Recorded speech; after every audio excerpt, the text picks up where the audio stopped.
प्यारे शेर और शेरनियों, आपको क्लास 10th की ज्योग्राफी में सभी शेर और शेरनियों का स्वागत है। MS लोनिका टीचिंग इंस्टीट्यूट की तरफ से आप लोग फिर आज मैं ज्योग्राफी लेके आया हूँ। तो ज्योग्राफी में क्या पढ़ना है सो देखिए आपका, क्योंकि आपका ये जो चैप्टर है आपका सेकंड चैप्टर है आपका कोर यूनिट का, ठीक है ना। इसमें देखिए आज हम लोग पढ़ेंगे भारत में मुख्यतः 6 प्रकार की मृदा पाई जाती है। वैसे आप लुसेंट जो है कॉम्पिटिटिव बुक में आपका मिट्टी का जो प्रकार दिया है तो आपको 8 प्रकार का मिट्टी दिया है। कितने प्रकार का दिया हुआ है? 8 प्रकार का मिट्टी दिया है। जो कॉम्पिटिटिव बुक में दिया होता है, कंपटीशन के बुक में मिट्टी कितने प्रकार के होते हैं तो 8 प्रकार का होता है, ठीक है ना। लेकिन इसमें जो आप लोग को दिया हुआ है बुक में जो आपका, ठीक है, BTC का बुक है जो हम लोग पढ़ते हैं 10th क्लास की तैयारी करने के लिए, उसमें मिट्टी का प्रकार 6 प्रकार का बताया गया है और 6 प्रकार का डिफिनेशन दिया है जो आज हम आप लोगों को करवाएंगे, ठीक है। तो इस प्रकार से पहले जो है जलोढ़ मृदा, कौन सा मृदा? जलोढ़ मृदा के बारे में पढ़ेंगे। कौन सा मृदा के बारे में पढ़ेंगे? तो जलोढ़ मृदा के बारे में पढ़ेंगे। एक मृदा के बारे में हम लोग पढ़ेंगे, ठीक है। तो पहले हम जलोढ़ मृदा के बारे में पढ़ेंगे, उसके बाद आपको काली मृदा के बारे में पढ़ेंगे, उसके बाद लाल या पीली मृदा के बारे में, लाल या पीली मृदा के बारे में पढ़ेंगे, लेटेराइट मृदा के बारे में पढ़ेंगे और मरुस्थलीय मृदा के बारे में पढ़ेंगे और पर्वतीय मृदा के बारे में। आपका जो BTC बुक है ज्योग्राफी का आपका 10th क्लास के, इस सभी प्रकार को मृदा दिया हुआ है और सभी मृदा के बारे में आज हम लोग पढ़ेंगे और सीखेंगे भी, ठीक है। तो नेक्स्ट जो दिया हुआ है ध्यान से देखिए, आपका जलोढ़ मृदा, कौन सा मृदा है? जलोढ़ मृदा। गौर से देखिए, जलोढ़ मृदा दिया है, कहता है जलोढ़ जो मृदा है ना, पूर्वीय तटीय मैदान स्थित महानदी गोदावरी, कृष्णा और कावेरी नदियों के द्वारा निर्मित टिल्टा का निर्माण जलोढ़ से ही जुड़ा है। जलोढ़ मृदा का जो निर्माण है तो वो जलोढ़ से जुड़ा हुआ, किससे जुड़ा हुआ है? जलोढ़ से। कहाँ कहाँ जुड़ा हुआ है? तो महानदी हो गया, गोदावरी हो गया आपका, गोदावरी, ठीक है, गोदावरी हो गया आपका, कृष्णा हो गया, ठीक है।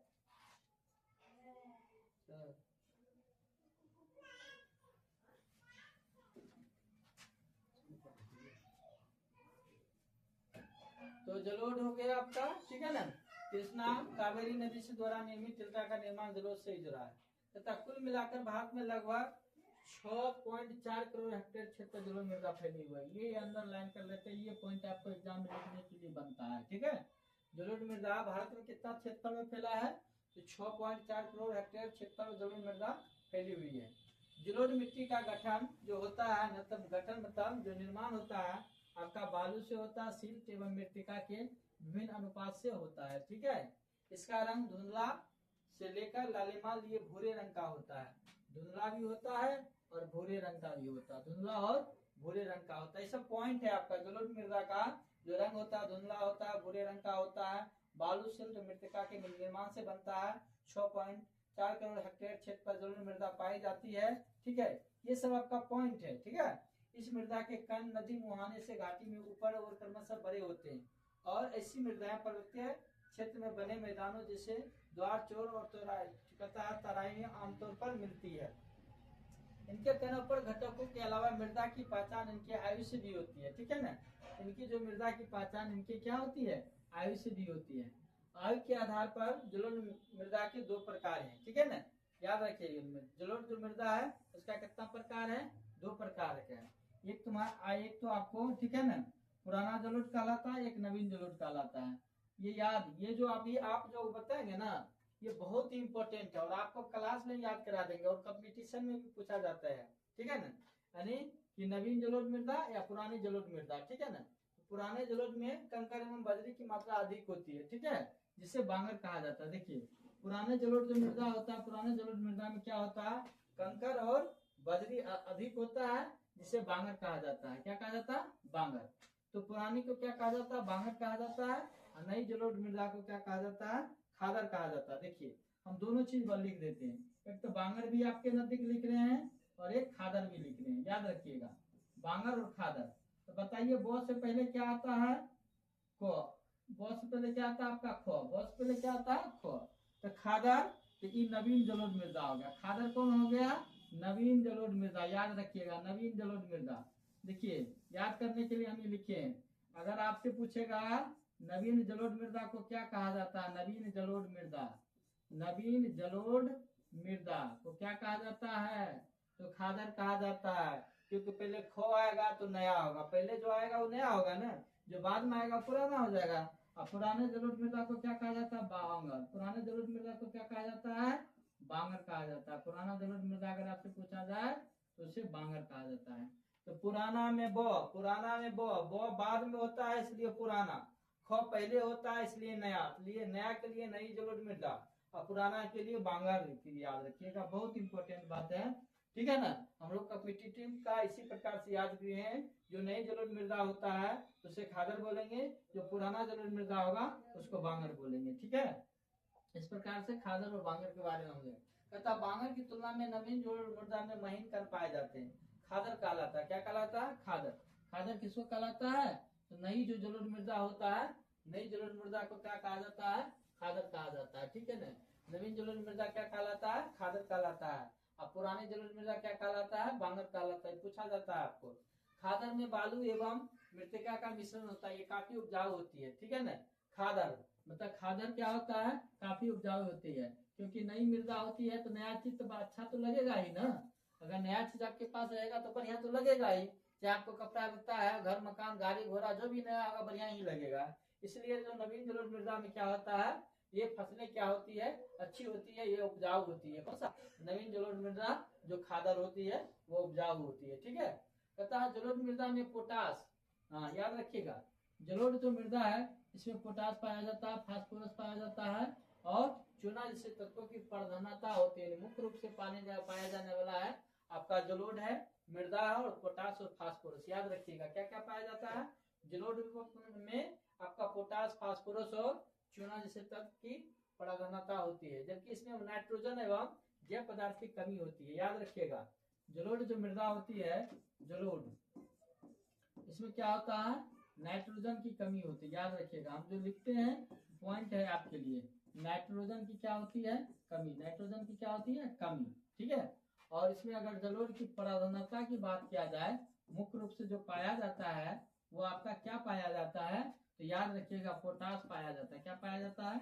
पोटास पाया जाता है, फास्फोरस पाया जाता है, पोटास पाया जाता है, फास्फोरस पाया जाता है और चूना पाया जाता है, ठीक है। तो फास्फोरस, पोटास और चूना पाया जाता है और नाइट्रोजन की क्या होती है? कमी होती है, ठीक है। नवीन जलोढ़ मृदा को खादर बोलेंगे, पुरानी जलोढ़ मृदा को बांगर बोलेंगे। ये आपको कंपटीशन में पूछा जाता है और ऑब्जेक्टिव में 100% होगा ही। अब हम लोग पढ़ेंगे काली मृदा। काली मृदा को रेगुर मिट्टी के नाम से जाना जाता है, याद रखिएगा, सबसे हाईलाइटेड क्वेश्चन है। काली मृदा को रेगुर मृदा के नाम से जाना जाता है, ठीक है ना। इसमें कपास की खेती अधिक होती है, आपको ऑब्जेक्टिव में पूछा जा सकता है कपास की खेती किस मृदा में होती है? तो काली मिट्टी में होती है, ठीक है ना। और उसे रेगुर मिट्टी भी कहा जाता है। काली मिट्टी को किस नाम से जाना जाता है? रेगुर मिट्टी के नाम से जाना जाता है। हो सकता है इसमें दिया होगा, आगे हम लोग पढ़ेंगे, हाँ दिया हुआ है। काली मिट्टी को रेगुर मिट्टी कहा जाता है, ठीक है।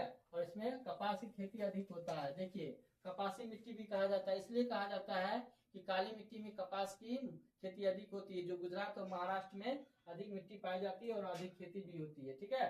तथा काली मिट्टी जिसे रेगुर मिट्टी कहा जाता है और काली कपास मिट्टी भी कहा जाता है, क्योंकि इसमें कपास की खेती अधिक होती है। एक प्रकार की खनिज मिट्टी है जो ज्वालामुखी लावा से बनती है। ये जो काली मिट्टी है जो ज्वालामुखी लावा से तैयार होती है, ठीक है ना। कहता है कार्बनिक पदार्थ अधिक होते हैं। क्या होते हैं इसमें? काली मिट्टी में कार्बनिक पदार्थ अधिक होते हैं, जिससे इसका क्या होता है? रंग क्या होता है? काला होता है। इसका रंग क्या होता है? कार्बनिक पदार्थ अधिक होने से। देखिए किसके वजह से काला होता है? कौन काला याद होता है कि काला क्यों होता है? तो कार्बनिक पदार्थ को अधिक होने से काला होता है।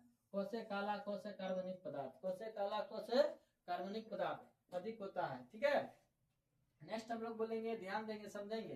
तथा काली मिट्टी की विशेषता है उत्पत्ति। यह मिट्टी दक्कन के पठार में ज्वालामुखी विस्फोटों के कारण बड़े क्षेत्र में फैले लावा के जमने से बनती है, ठीक है ना।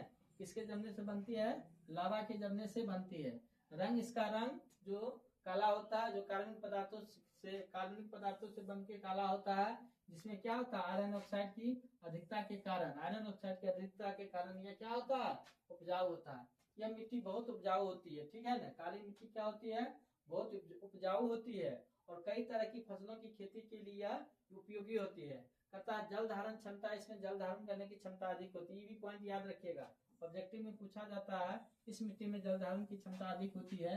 आपको दे दिया जाएगा लेटेराइट मृदा, काली मृदा, जलोढ़ मृदा या पीली मृदा। तो आप पढ़े रहिएगा, काली मृदा में जल धारण क्षमता अधिक होती है, तो खटाखट आंसर कर दीजिएगा। ठीक है, तो याद रखिएगा जल धारण की क्षमता किस मृदा में अधिक होती है, तो काली मृदा में है। जल धारण करने की क्षमता क्या होती है, अधिक होती है, याद रखिएगा। इसलिए यह सूखे मौसम में भी फसलों की पानी उपलब्ध कराती है। कहता है खनिजों से भरपूर, इसमें एल्युमिनियम और पोटास, मैग्नीशियम, चूना, कैल्शियम और आयरन जैसे खनिज पाए जाते हैं। कपास के लिए उत्तम है, इसे काली कपास मिट्टी भी कहा जाता है।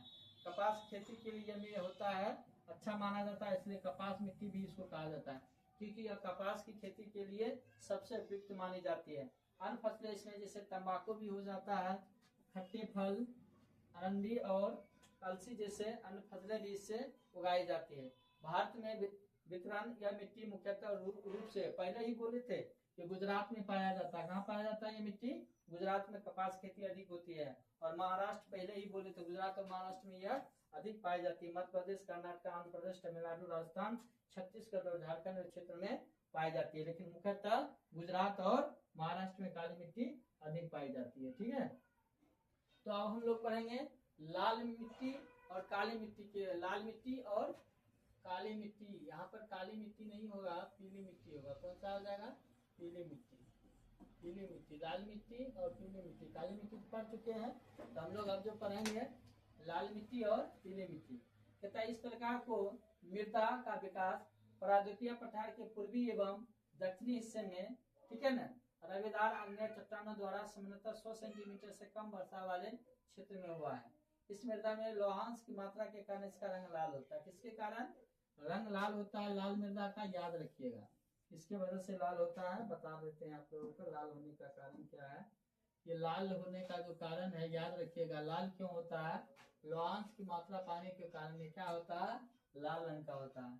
तथा जलयोजन के पश्चात यह मृदा पीले रंग का भी हो जाती है। ठीक है, क्योंकि हम लाल और पीले, अगर जल अधिक पड़ता है तो लाल मृदा जो होता है पीले रंग के भी हो जाते हैं। मूल रूप से यह ग्रेनाइट नीस जैसे रवेदार आग्नेय चट्टानों के विघटित होकर रूपांतरित होने से बने हैं। तथा इसका विस्तार भारत के कुल कृषि भूमि के, ठीक है ना, 7.2 करोड़ हेक्टेयर भूमि पर है। कौन सा, लाल मिट्टी और आपका पीली मिट्टी, लाल मिट्टी और पीली मिट्टी। ठीक है ना, कहता लाल या पीली मृदा का प्रसार जो आपको तमिलनाडु, याद रखिएगा, मुख्य रूप से कहाँ पर, तमिलनाडु में। कौन सा मिट्टी, लाल मिट्टी। जैसे हम लोग काली मिट्टी का कहाँ बोले थे, गुजरात और महाराष्ट्र, उसी प्रकार आपका लाल मिट्टी तमिलनाडु में, कर्नाटका में, गोवा में, दक्षिण पूर्वी महाराष्ट्र में, ठीक है, आंध्र प्रदेश, उड़ीसा और छोटा नागपुर पठार क्षेत्र में पाया जाता है।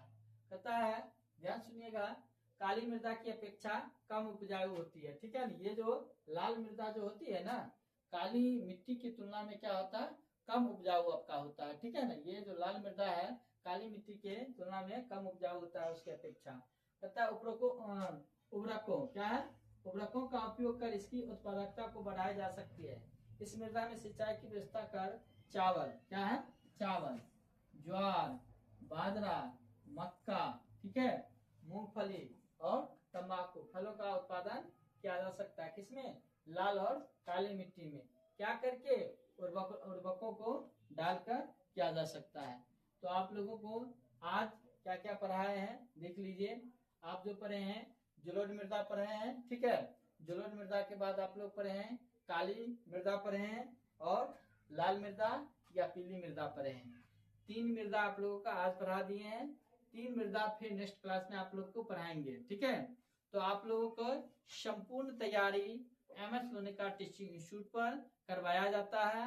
इसलिए जिस बच्चे को वीडियो पसंद पड़ता है तो अपना फायदा लेना है और दूसरों को फायदा देना है।